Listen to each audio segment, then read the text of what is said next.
नमस्कार दोस्तों, ocean network में आपका स्वागत है। मैं हूं ओमकार चौधरी।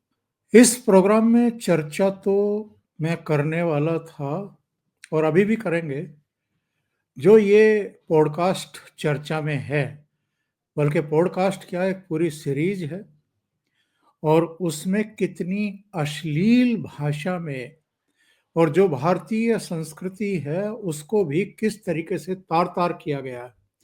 जो हमारी सभ्यता है, हमारी संस्कृति है, हमारी परंपराएं हैं, हमारे रिश्ते हैं, हमारा सामाजिक ताना-बाना है, उस पर किस तरह के प्रहार किए गए और कुछ नई उम्र के जो यूट्यूबर हैं, पॉडकास्टर हैं, क्रिएटर हैं, वो किस तरीके से सब्सक्राइबर और व्यूअर्स को जुटा रहे हैं और पैसा कमा रहे हैं, इससे ये भी पता चलता है। यानी कोई वर्जना बची नहीं है, कोई गरिमा, कोई मर्यादा बची नहीं है, जिस तरह की लैंग्वेज का ये यूज़ करते हैं। इस पर चर्चा करेंगे क्या-क्या अब रोक-टोक शुरू होनी चाहिए और जिसका हमेशा विरोध किया जाता है, मैं निजी तौर पर भी विरोधी हूँ कि किसी तरह का सेंसरशिप हो, लेकिन चेक तो किया जाना चाहिए और अगर कोई अपनी सरहदें पार कर रहा है, मर्यादा की, गरिमा की, नैतिकता की, तो उसके खिलाफ कार्रवाई होनी चाहिए कानून के हिसाब से। वो हमें होती हुई दिखाई भी दे रही है। एक इस पर चर्चा करेंगे। दूसरा जो अहम विषय है, जब मैं बैठ रहा था इस प्रोग्राम में, तो मेरी नज़र पड़ी कि राउज़ एवेन्यू कोर्ट ने 1984 में जो सिख विरोधी दंगे हुए थे दिल्ली में, जो कत्लेआम हुआ था, नरसंहार हुआ था और उस समय पीवी नरसिम्हा राव गृह मंत्री हुआ करते थे, राजीव गांधी प्रधानमंत्री हुआ करते थे। उनकी माताजी इंदिरा गांधी की प्रधानमंत्री पद पर रहते हुए सरकारी आवास में, प्रधानमंत्री आवास में उनके दो सुरक्षा कर्मियों बेअंत और सतवंत सिंह ने गोलियों से भून करके हत्या कर दी थी और उसके बाद दिल्ली में भी और कई दूसरे शहरों में भी सिखों के खिलाफ बहुत बड़ा एक हत्या का, नरसंहार का, जलते हुए टायर लोगों के गले में डाल दिए गए थे, घरों से खींच करके लोगों को मारा गया था और वो अभी तक याद किया जाता है और कांग्रेस, बरसों लग गए थे कांग्रेस को। जब सिख प्रधानमंत्री बनाया गया तो उन्होंने चंडीगढ़ में जाकर के उसके लिए खेद व्यक्त किया था, जबकि गांधी नेहरू परिवार को उसके लिए खेद व्यक्त करना चाहिए था, विधिवत करना चाहिए था, माफी मांगनी चाहिए थी, बल्कि खेद भी व्यक्त नहीं करना चाहिए था। सज्जन कुमार, जगदीश टाइटलर और कई दूसरे कांग्रेस के नेताओं के नाम आए थे उस समय। राउज एवेन्यू कोर्ट ने आज बुधवार को सज्जन कुमार को दोषी करार दिया है।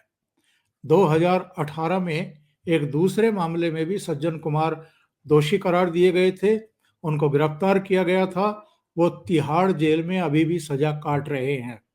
ये दूसरा मामला है जिसमें सज्जन कुमार को दोषी करार दिया गया है और 18 फरवरी को सजा सुनाई जाएगी। इन दोनों मुद्दों पर चर्चा करेंगे और मेरे साथ जुड़ रहे हैं ऊर्जा से भरे हुए युवा पत्रकार अनुपम के सिंह। अनुपम जी, बहुत स्वागत है। नमस्कार। अनुपम जी, सबसे पहले हम क्यों ना सज्जन कुमार को जो दोषी करार दिया गया है उसी पर चर्चा करें। कांग्रेस अपने अतीत के कुकर्मों से बच नहीं सकती है। वो संविधान की बात भी करती है, वो लोकतंत्र की बात भी करती है, वो तमाम ऊंची ऊंची बातें करती है और राहुल गांधी तो संविधान को जेब में लेकर के घूमते हैं, संविधान की प्रति को। ये जो 1984 में हुआ था और राजीव गांधी के प्रधानमंत्री होते हुए कत्लेआम हुआ था, जिसमें राजीव गांधी ने कह दिया था कि बड़ा पेड़ गिरता है तो धरती हिलती है, तो इसमें सज्जन कुमार को एक दूसरे मामले में दोषी करार दिया जाना और अभी जी, सुनाई जाएगी, तो इस पर थोड़ा सा आप प्रकाश डालिए कि कांग्रेस क्या बोलने लायक बचेगी इसके बाद या बची है। जी, एक तो ये जिस मामले में सज्जन कुमार को सज़ा सुनाई गई है, ये दिल्ली के सरस्वती विहार एरिया की घटना है, जहाँ पे 1 नवंबर 1984 को ये घटना जो हुई थी। जसवंत सिंह नाम के एक व्यक्ति थे और उनके बेटे तरुणदीप सिंह थे, तो भीड़ जो है उनके घुस जाती है घर में और लूट-पाट करती है और दोनों बाप-बेटे को मार डाला जाता है वहीं पे। ये समझिए एक हम कह लें कि जो पूरा नरसंहार था, उससे अगर कंपेयर करें, तो ये एक छोटा-सा मामला उसमें ये दिखाई देता है। लेकिन देखिए इसका जो छोटा मामला है, उसका भी स्तर या फिर उसकी भी इंटेंसिटी जो है, वो कितनी बड़ी है आप ये समझिए। तो जो पहले सज्जन कुमार का इस केस में नाम ही नहीं था, अब तक जो इस पे मुकदमा वगैरह चला आ रहा था। बाद में इसमें सज्जन कुमार का नाम जो है वो जोड़ा गया। और जो सज्जन कुमार के बचाव पक्ष के वकील थे, वो कोर्ट में बार-बार ये कह रहे थे कि अरे! इसमें तो इनका नाम ही नहीं था, बाद में इन्होंने बदला लेने के लिए जोड़ दिया। लेकिन इसके असल में 2 कारण थे। पहला तो ये था कि जो जसवंत सिंह की विधवा थी, वो पहचानती ही नहीं थी सज्जन सिंह को, कि ये कौन है, क्या है? तो उन्होंने जो इनिशियली जो है, अपना नाम उसमें नहीं दिया था। वहीं दूसरी बात ये है कि इसमें सबको पता है कि जाँच जिस तरीके से शुरुआत में हुई थी, जो इन्वेस्टिगेशन हुए थे, उसको जैसे सरकार ने चाहा वैसा मोड़ दे दिया था। क्योंकि पुलिस भी वही कर रही थी, जो सरकार कह रही थी, जो कांग्रेस इकोसिस्टम कह रहा था। तो ये दोनों कारण हैं कि सज्जन कुमार का नाम इसमें पहले नहीं था और बाद में जो है वो जोड़ा गया। तो आपने सर नाम लिया सज्जन कुमार का, जगदीश टाइटलर का, इसमें कमलनाथ का भी नाम आता है, जो भी आयोग बना था और उसमें कमलनाथ का भी काफ़ी नाम बार-बार आता है। उसमें ये अलग बात है कि इन दोनों को ये दोनों जेल गए और कमलनाथ जो है मुख्यमंत्री की कुर्सी तक पहुँच गए, तो उनकी बहुत ज़्यादा बात जो है वो नहीं होती है। तो ये पूरा का पूरा मामला और दूसरी बात ये है कि ऐसा नहीं है कि लोग भारत की पब्लिक की जो मेमोरी है ना, वो बहुत लो है मेरे हिसाब से। क्योंकि अगर ऐसा नहीं होता, तो जिस पंजाब में कांग्रेस ने इतने कुकर्म किए थे, फिर उसी पंजाब में कांग्रेस जो है वो सरकार नहीं बनाती। तो लोग यहाँ बहुत जल्दी भूल जाते हैं और कांग्रेस हमेशा से नैरेटिव को अपने पक्ष में करके और उसको बढ़ावा देने में काफ़ी आगे रही है। तो एक तरीके से इसे कांग्रेस के जो नैरेटिव की बात की जाती है, उसमें वो हमेशा से सफल होती रही है। या फिर हो सकता है कि जो कांग्रेस के विरोधी रहे, वो उस तरीके से सफल नहीं हुए इस चीज़ को जनता तक लेके जाने में। लेकिन मुझे लगता है कि अभी जैसे-जैसे मोदी सरकार में क्योंकि अभी मैं देख रहा था कि दिल्ली के जो गुरुद्वारा प्रबंधक कमेटी है, उसका भी बयान आया है और उन्होंने भी कहा है कि प्रधानमंत्री नरेंद्र मोदी और गृह मंत्री अमित शाह के कार्यकाल में जो है ये जाँच आगे बढ़ी है और ये मोदी सरकार को उन्होंने जो एक तरीके से कह लें कि गुरुद्वारा कमेटी यहाँ की सिखों की प्रतिनिधि है, जो दिल्ली की है। तो उन्होंने पूरा श्रेय जो है उन्हें दिया है मोदी सरकार को कि उसी कारण ये जाँच जो है वो आगे बढ़ी और यहाँ तक हम पहुँचे हैं कि अब उन्हें सज़ा सुनाई जाने वाली है। जी। इस मामले में कितने आयोग बने, कितनी कमेटियां बनी, कितना सब कुछ किया गया, लेकिन केवल दिखावे के लिए। और जो जी। कमेटियों की या आयोग की रिपोर्ट भी आई, उन पर भी कुंडली मार करके बैठे रहे। और बीच बीच में हमने और आपने देखा, बहुत सारे लोगों को याद होगा, जगदीश टाइटलर को भी बार बार मेन जी। स्ट्रीम कांग्रेस की पॉलिटिक्स में लाने की कोशिश की गई। सज्जन कुमार को भी लाने की कोशिश की गई, यहां तक के संगठन में इनको पद दिए गए।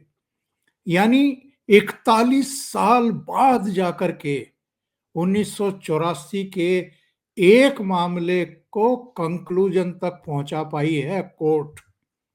आप इससे अंदाजा लगाइए, 4 दशक बाद अगर किसी को सजा सुनाई जा रही है या दोषी करार दिया जा रहा है, तो हमारे यहाँ की न्याय व्यवस्था, जो जांच एजेंसियां हैं उन पर भी, और जो पॉलिटिकल पार्टियां हैं उनकी अप्रोच, उनकी सोच और उनकी कार्य प्रणाली पर बहुत बड़ा प्रश्न चिन्ह लगता है। कांग्रेस तो अगर देखें तो इन मामलों में बहुत आगे रही है क्योंकि 1948 से ही इन्होंने शुरू कर दिया था ना ये सब कुछ। इनका जो अनुभव है दंगों का, वो 1948 में महात्मा गांधी की हत्या के साथ ही शुरू किए कर दिया गया था जब महाराष्ट्र में चित्पावन ब्राह्मणों को मारा गया था। और अभी देखिए कि उस समय भी देश में किसी मीडिया ने इसकी रिपोर्टिंग नहीं की थी, बल्कि न्यूयॉर्क टाइम्स में कोई विदेशी मीडिया, विदेशी पत्रकार आके रिपोर्ट देता है कि 50 लोग, 100 लोग जो हैं वो मारे गए हैं और ऐसे-ऐसे दंगे हुए हैं। तो इस मामले में कांग्रेस पार्टी तो हमेशा से आगे रही है और लोग सिख दंगों में भी कई ऐसे कांग्रेस नेता अभी भी हैं जो कांग्रेस के भीतर है, लेकिन उन्हें बचा के रखा गया है। और जगदीश टाइटलर को एक बार तो यहाँ पे दिल्ली में जो कांग्रेस की बैठक है उसमें कई बार देखा गया और जेल से लौटने के बाद उनको देखा गया। लेकिन अभी सोशल मीडिया का युग है और जब जब विरोध हुआ, काफी आउटरेज हुआ, तब जाके ये लोग जगदीश टाइटलर को बैक स्टेज लेके गए। तो अभी जो भी गांधी परिवार के वफादार लोग थे, जो भी सिख नरसंहार में भी शामिल थे, तो उनको तो इनाम देना ही देना था गांधी परिवार को। तो वो अभी भी चाहते हैं, आज अगर सज्जन कुमार जेल से निकल के आ गए, सज्जन कुमार भी 1977 के आसपास ही उनकी भी राजनीति शुरू हुई थी, जब यहाँ पे म्युनिसिपल कॉर्पोरेशन में चुने गए थे, फिर बाद में पार्षद वगैरह बने। तो कह लें कि उस समय के जो भी ये नेता थे राजीव गांधी के करीबी सर्कल में थे। तो सोनिया गांधी तो अभी जीवित है ना, तो परिवार तो अब भी है वो। तो उन लोगों को ये बार-बार कोशिश करते हैं कि सिख नरसंहार के लिए सम्मानित किया जाए, इनाम दिया जाए। लेकिन चूँकि अभी पब्लिक ज़्यादा मुखर है, ये विपक्ष में बैठे हुए हैं और सोशल मीडिया का ज़माना है, इसीलिए चुप बैठ जाते हैं। नहीं तो कल को इनकी सत्ता आ जाएगी, जो लोग सिख नरसंहार में शामिल थे, वही लोग सर आपको फिर से मेन स्ट्रीम में एकदम दिखेंगे। अनुपम, आपको नहीं लगता है कि ये जो गोधरा, ये जो गुजरात दंगे, ये जो मोदी जी और तमाम तरह की चीज़ें उठाई जाती हैं, वो जानबूझ करके और मैनिपुलेटिंग तरीके से, और 1984 में जो एक कलंक लगा था कांग्रेस के माथे पर, केवल दिल्ली के सिखों के नरसंहार का नहीं, बल्कि फिर जून में 1984 में ऑपरेशन ब्लू स्टार, उसमें भी 3,000 से ज्यादा लोगों का मारा जाना, और जी। हरमंदर साहब और अकाल तख्त और सबको एक तरीके से नेस्तनाबूद करने का काम कर दिया गया था। यानी वो परिस्थितियां निर्मित की गई, पहले कराई गई, उसके बाद सेना को भेज करके ऑपरेशन कराना पड़ा, और दिल्ली में और दूसरे शहरों में सिखों के खिलाफ ये सब हुआ। तो उस कलंक से मुक्ति पाने के लिए ही गुजरात के दंगे और गोधरा और नरेंद्र मोदी और अमित शाह, इन सब पर आरोप चस्पा करने की कोशिशें की गई। जी, हाल ही में 2 फ़िल्में भी आई हैं, एक तो द साबरमती रिपोर्ट को ले लीजिए और एक अभी कंगना रनौत की जो इमरजेंसी आई है। तो मैं थोड़ा इन फ़िल्मों से जोड़ के बताना चाहूँगा कि जब इमरजेंसी देखने गया मैं वहाँ पे स्क्रीनिंग में, तो एक तरीके से कह लें कि वो इंदिरा गांधी चालीसा ही है इमरजेंसी। तो उसमें होता क्या है कि ये ऑपरेशन ब्लू स्टार वाला जो पूरा प्रकरण है, आपातकाल तो उसमें 10-15 मिनट दिखाया गया है, लेकिन बाकी सारी इंदिरा गांधी की जीवनी ही है, तो ये सारे मुद्दे टच किए गए हैं। तो उसमें क्या होता है कि भिंडरावाले को संजय गांधी है दिखाया गया है कि वो खड़ा करते हैं, कि संजय गांधी उनको अकालियों से निपटने के लिए, तो ये तो जानी हुई बात भी है कि उन्हें अकालियों से निपटने के लिए पंजाब में कोई ऐसा नेता चाहिए था, कोई ऐसा जो थोड़ा कट्टर हो, जो थोड़ा ऊर्जावान हो, तो इन्होंने वहाँ पे से भिंडरावाले को खड़ा किया, उसे पुलिस छूट दे रही है, सब कुछ हो रहा है, बाद में वही भिंडरावाले इनके नियंत्रण से बाहर हो जा रहा है। दूसरी बात, इस उसमें ये दिखाया गया है कि इंदिरा गांधी को कुछ भी पता नहीं है इसके बारे में। संजय गांधी के मृत्यु के बाद इंदिरा गांधी के ऊपर जो है ये खालिस्तान वाली समस्या एक तरीके से उनके सिर पे आ जाती है। अब इसमें लेकिन जो रॉ अधिकारी कहते हैं, उनके आप इंटरव्यू सुनेंगे या जो अखबारों में, उसमें तो ये पूरे कांग्रेस आला कमान का प्लान था। ये सिर्फ किसी एक संजय गांधी ने नहीं कि अचानक से उनके दिमाग में आया कि हमको किसी को खड़ा करना है और खड़ा कर दिया। ये पूरी कांग्रेस ने बैठ के बैठक किया था, उसमें कमलनाथ जैसे कई नेता भी हैं जो शामिल थे, और वहां तय किया गया था कि हम भिंडरावाले को आगे बढ़ाएंगे और अकालियों से निपटने के लिए खुद को सिखों का रहनुमा बताने के लिए। तो और एक साबरमती रिपोर्ट जो फ़िल्म आई थी, उसमें भी ये दिखाया गया था कि ये पूरा उसमें फ़ोकस इस पर है कि ये पूरा मीडिया की जो व्यवस्था है, वो किस तरीके से काम करती है।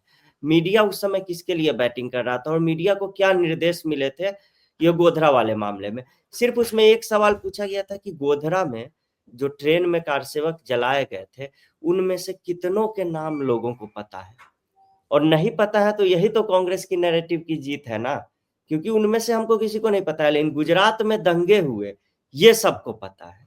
तो कांग्रेस पार्टी हमेशा, और प्रधानमंत्री नरेंद्र मोदी से जितनी देर पूछताछ हुई, पूरे दिन भर पूछताछ, उतनी तो बिहार में लालू यादव से चारा घोटाले में भी नहीं पूछताछ हुई है। वहां पर मोदी को बुला-बुला के दिन भर वहां से सीबीआई, ईडी, आईबी सबसे वो ग्रिल करवाया गया। तो कांग्रेस पार्टी उस समय सत्ता में थी 10 साल, और उसने यूपीए के 10 सालों में कांग्रेस पार्टी ने पूरी कोशिश की कि लोग जो उस पर दाग लगे हुए हैं, जो उस दंगे उसने कराए हैं, उसके राज में हुए हैं, उसके लोग जिन दंगों में शामिल हुए हैं, वो भूल जाए और छोटा से छोटा मामला जो हो उसको उठाया जाए। इसको अभी देखिए ना, कुछ दिन पहले हाथरस में जो मामला हुआ था, कैसे एक मामले को कि रेप हुआ है, बाद में मेडिकल जांच में आता है कि रेप नहीं हुआ है, और वो बाद में कोर्ट ने भी कहा कि बलात्कार नहीं हुआ है, सिर्फ हत्या हुई है। लेकिन वो 6-7 महीने बाद की बात है, 1 साल बाद की बात है। लेकिन उस समय कैसे पूरा माहौल बनाया गया था, और सारे प्राइम टाइम के एंकर्स वहां पे पहुंच गए थे। तो एक छोटे से मामले को जब ये इकोसिस्टम इतना बड़ा बना कर पेश कर सकता है, हालांकि वो छोटा मामला नहीं था, किसी की हत्या का मामला बहुत बड़ा होता है, लेकिन मैं इसे तुलनात्मक रूप से कह रहा हूं, जहां 100 लोगों की हत्या हो रही है और जहां एक आदमी की हत्या हो रही है।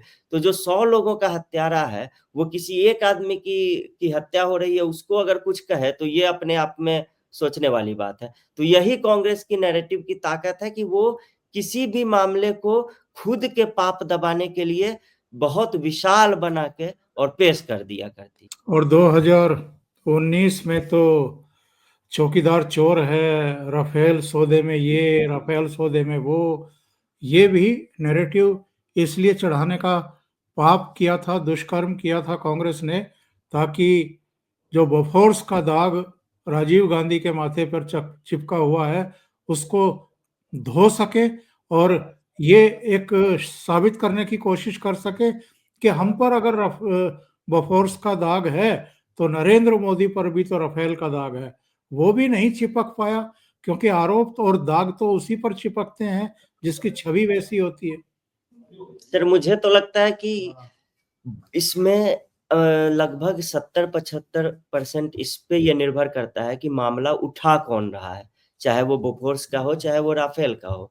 तो उस समय जो बोफोर्स का जो मामला था पूरा, उसको उठाने वाले कौन व्यक्ति थे, उनकी आप क्रेडिबिलिटी देखिए, उनकी उस समय देश में क्या छवि थी, राजा मांडा, वीपी सिंह। और राफेल वाला मामला कौन उठा रहा है, तो राहुल गांधी उठा रहे हैं। तो सर आप तो बहुत पहले से राजनीति कवर करते रहे हैं, वीपी सिंह के विरोधी भी होंगे अभी बहुत सारे, लेकिन जो वीपी सिंह का व्यक्तित्व था और जो राहुल गांधी का व्यक्तित्व है, उसमें कितना अंतर है, ये मुझे लगता है आपसे बेहतर कोई और शायद ही समझता हो। तो मुझे लगता है कि राहुल गांधी ने जब ये मामला उठाया राफेल का, उस समय तक वो लगभग वो कर चुके थे, अपनी क्रेडिबिलिटी खो चुके थे उस समय तक। उससे पहले जो उनका होना था वो हो चुका था, वो उलूल जलूल बयान दे चुके थे, वो मीम मटेरियल बन चुके थे। इसीलिए राफेल वाला झूठ बार बार दोहराने के बाद, और जिस मामले में सीएजी ने क्लीन चिट दे दी है, जिस मामले में सुप्रीम कोर्ट ने क्लीन चिट दे दी है, उस मामले को आप बार बार उठा रहे हैं। इन्होंने खुद को वीपी सिंह समझ लिया था कि मैं भी पॉकेट में पर्ची रखूंगा और घोटाले में क्या क्या कैसे हुआ पढ़ के हर रैली में सुनाऊंगा, और लोग जो है सो कि वोट हमें दे देंगे। लेकिन वो भूल गए थे कि वीपी सिंह कौन थे और वो राहुल गांधी जो है वो कौन है। तो इसमें सबसे बड़ा अंतर यही है। और दूसरा, खुद फ्रांस ने जिसके साथ ये सौदा हुआ, उसने ही नकार दिया। और अभी देखिए, अभी प्रधानमंत्री नरेंद्र मोदी फ्रांस गए हुए हैं और उनका वहां किस तरीके से सब स्वागत हो रहा है। और राफेल के बाद तो अब हम दूसरे स्टेज पे हैं, अब राफेल एम, यानी जो नेवी को राफेल मिलने वाला है, जो नौसेना, ये तो वायुसेना को मिला, अब नौसेना को मिलने वाला, अब उस पर चर्चा हो रही है। तो दूध का जला कहते हैं ना, छाछ भी फूक फूक कर पीता है। तो अब तक इन्होंने जो मैरीन वाला राफेल है, इसको लेके कोई आवाज नहीं उठाई है। अगर इनकी बात में जरा भी सत्यता रहती तो ये चुनाव के बाद भी राफेल वाला मुद्दा उठाते ना। आखिर क्या कारण है कि चुनाव खत्म होते ही, आपकी हार होते ही, वो मामला ठंडे बस्ते में चला जाता है? इसका मतलब है कि आपने जबरदस्ती क्रिएट किया था, उसमें कुछ भी तथ्य नहीं था। और उसमें बार बार समझाया गया कि राफेल वाला मामला जो है, आप जो समझ रहे हैं वैसा नहीं है। ठीक वैसे ही जैसे सीए या एनआरसी के समय इन्होंने झूठ क्रिएट किया था कि महिलाओं को भारत से बाहर भगा दिया जाएगा, या फिर जनजातीय समाज को भगा दिया जाएगा, ओबीसी एससी एसटी को भगा दिया जाएगा। ये खुला झूठ बोलते हैं ये लोग। और उसमें इंडियन एक्सप्रेस, द हिंदू जैसे अखबारों में अंग्रेजी में एडिटोरियल लिखने वाले और उस एडिटोरियल को पढ़ने वाले छात्रों को प्रभावित करने के लिए जो लोग उस तरह के एडिटोरियल लिखते हैं, उनसे हिंदी में वीडियो बनवाया जाता है, और कि वो बोलेंगे तो उसमें कुछ वजन होगा, और खुला झूठ बोला जाता है सर।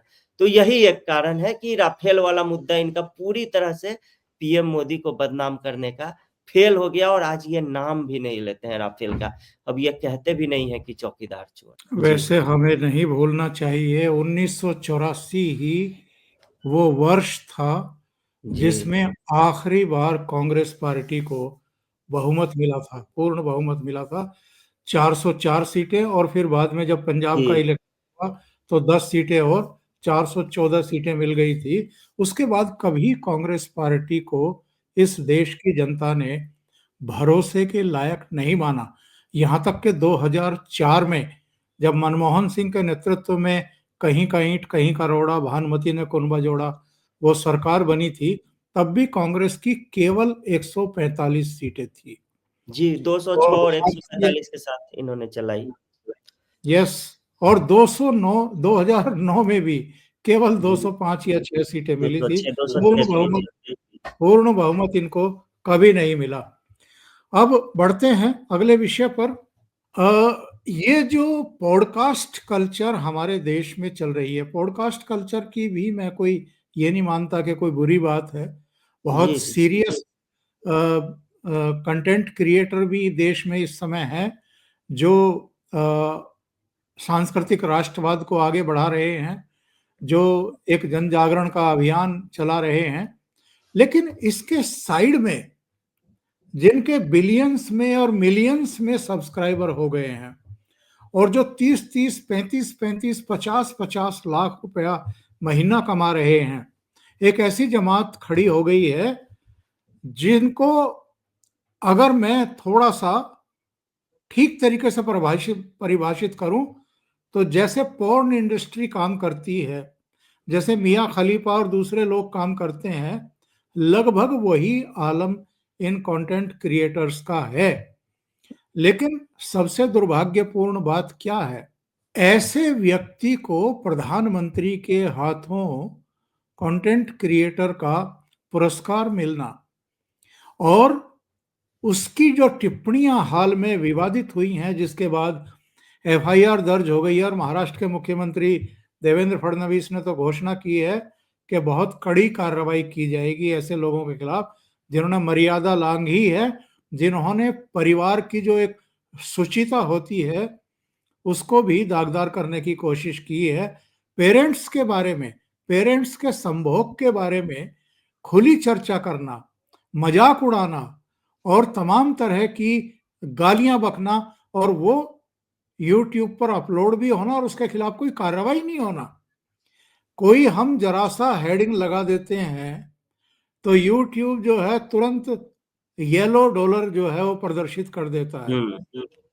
लेकिन ये लोग कुछ भी उल्टा सीधा चलाते हैं और वहां से ये कमाई भी करते हैं। इस जी पर आप टिप्पणी और क्या किया जाना चाहिए ऐसे लोगों के खिलाफ? जी। तो सबसे पहले तो देखिए इस मामले में जो आउटरेज हुआ या फिर जो सोशल मीडिया में विरोध हो रहा था, तो मैं भी उस विरोध का एक हिस्सा था।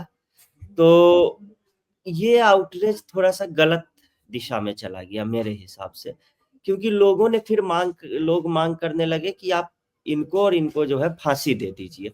जबकि मेरा कहना है कि फांसी जो है वो समाधान नहीं है एक तरीके से, क्योंकि अगर आप किसी को इतनी कड़ी सज़ा देने की या फिर फांसी देने की माँग कर रहे हैं, तो फिर उसके पीछे भी 10 लोग जो हैं, वो आके खड़े हो जाते हैं। तो मेरा सिर्फ़ ये कहना है कि रणवीर इलाहाबादिया इसने जिस तरह का चुटकुला मारा, तो आखिर क्या कारण है कि इस तरह के चुटकुला मारने या इस तरह की बातें करने वालों के सोशल मीडिया पर करोड़ों में फॉलोवर्स आ जाते हैं? इसके 2 कारण हो सकते हैं। एक तो आजकल बच्चों के हाथ में 6-7 वर्ष की उम्र से ही उनके हाथ में फ़ोन होता है, मोबाइल फ़ोन होता है। अगर इस समस्या के पूरे आयाम को अगर हम समझें तो बहुत पहले आपको याद होगा सर एक ब्लू व्हेल गेम आया था। और ब्लू व्हेल गेम के कारण लोग सुसाइड करने लगे थे, मरने लगे थे। उसके बाद उसमें कई किशोर भी शामिल थे। वो गेम रूस से आया था यहाँ पर।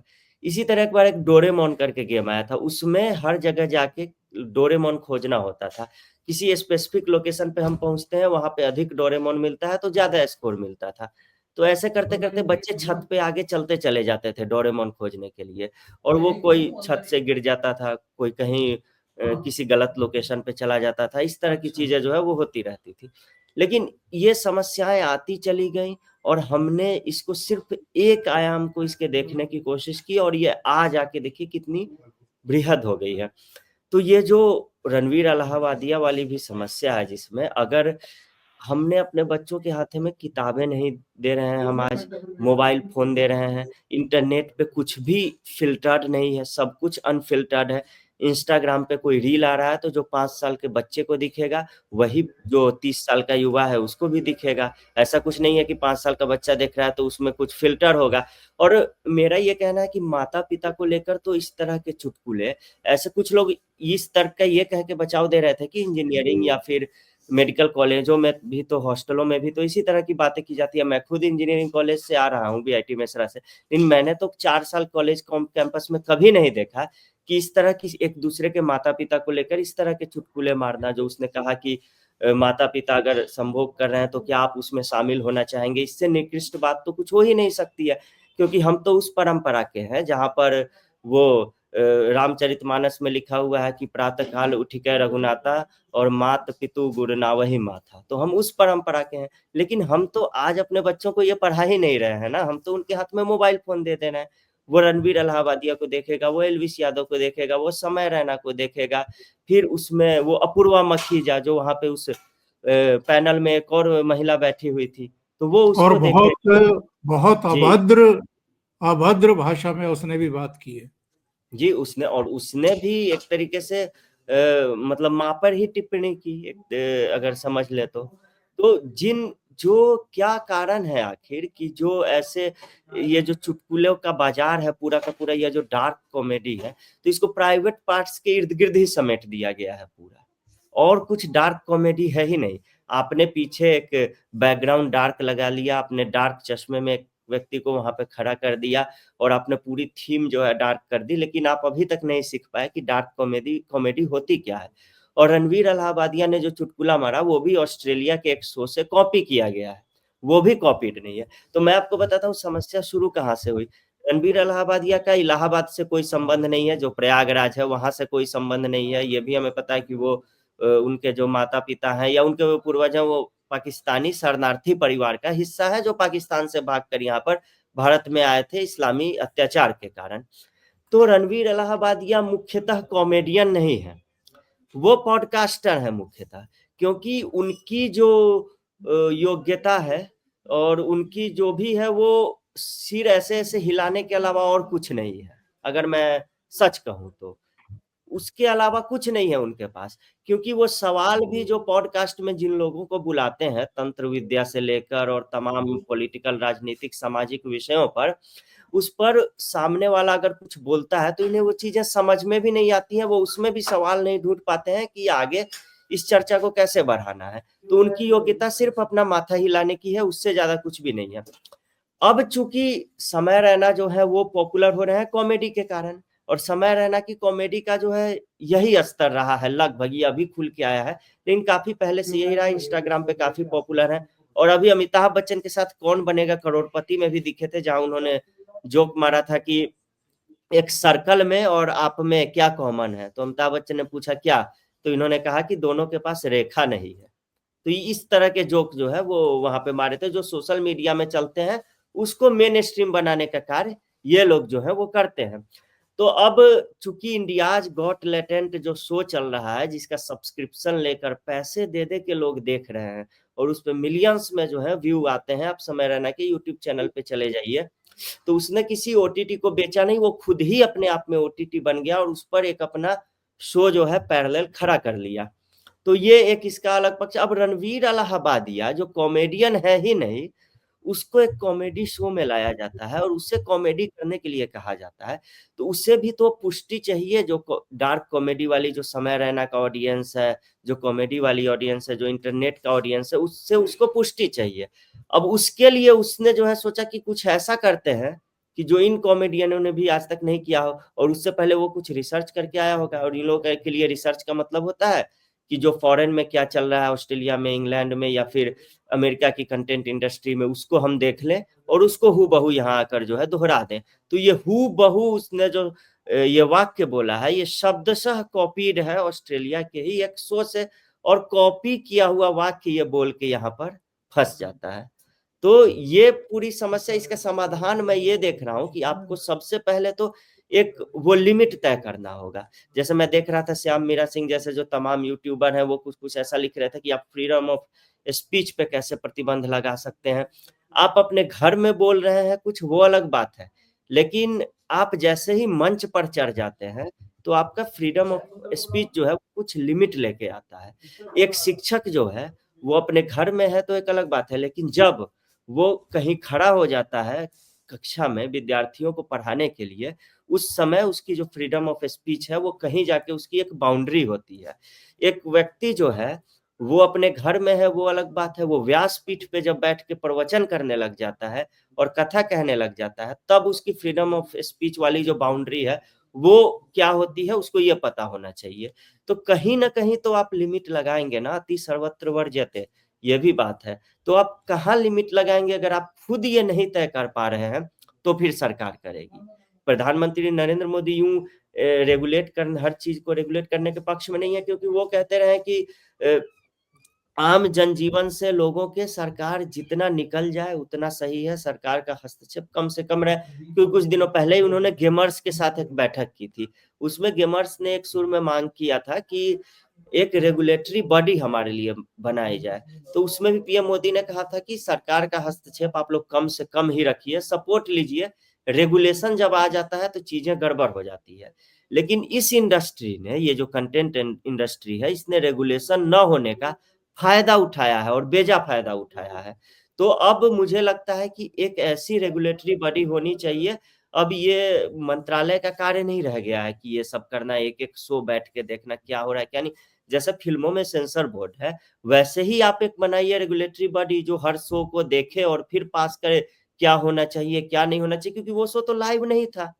एडिट करके डाला गया था और एडिट करके सोच समझ के डाला गया था। इसका सीधा-सा अर्थ है कि आप चाहते थे कि वो कंटेंट पब्लिक तक पहुँचे, आपको उस पे कोई आपत्ति नहीं थी।